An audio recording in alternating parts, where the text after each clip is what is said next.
نماز نہ چھوڑ، جیسی کیسی ہو، ٹکر بھی ہو، پڑھو سے چھوڑو۔ کہ تمہاری تو روزی حرام ہے، تیری نماز کا کیا فائدہ؟ ان احمقانہ باتوں میں نہ پڑھو۔ فمن يعمل مثقال ذرة خيرا يره ومن يعمل مثقال ذرة شرا يره۔ ایک اڑائی کے برابر اچھائی کی جزا ہے، برائی کی سزا ہے۔ میرا کالج فیلو تھا، گورنمنٹ کالج لاہور میں، ہم کٹھے پڑھتے تھے، تو اس کی زندگی بہت غلط تھی، بہت۔ پھر اللہ تعالیٰ نے ملاقات کرائی، پھر وہ بدلا بہت بدلا،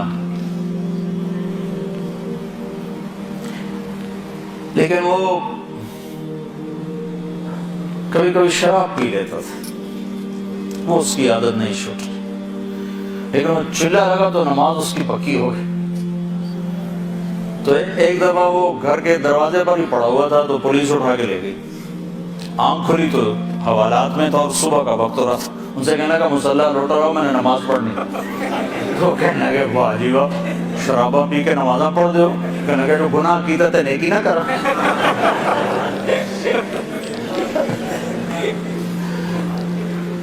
پھر اللہ تعالیٰ نے وہ بھی چھڑا دی، اللہ اس کی بخشش فرمائے، فوت ہو گیا۔ تو ویسے اس کا قصہ یاد آ گیا، جب میں گناہ کیتا تے نیکی نہ کر۔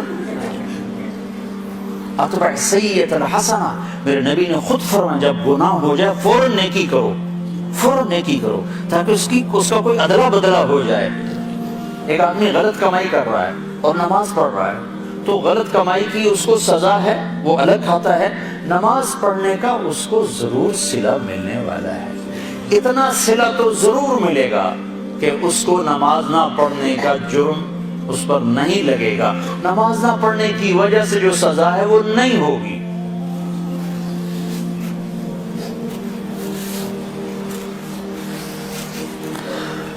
تو میرے بھائیو، ایک اپنی عبادت ٹھیک کرو، نماز، روزہ، حج، زکوٰۃ، ایک اپنے اخلاق ٹھیک کرو۔ اگر تم مسلمانوں والے اخلاق اپنا کے اس ملک میں رہو تو اسلام کی ہوائیں چل جائیں، لوگوں کے لیے خیر بنو۔ ایک صحابی نے کہا یا رسول اللہ، میں چاہتا ہوں سب سے بہترین میں ہوں، برمنگم میں مجھ سے اچھا کوئی نہ ہو۔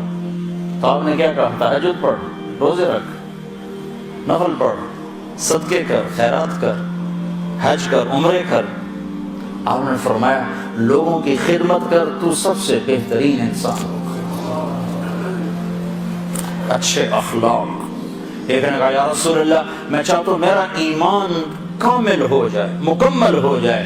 تو ہم نے فرمایا تو اپنے اخلاق اچھے کر، تیرا ایمان مکمل ہو جائے گا۔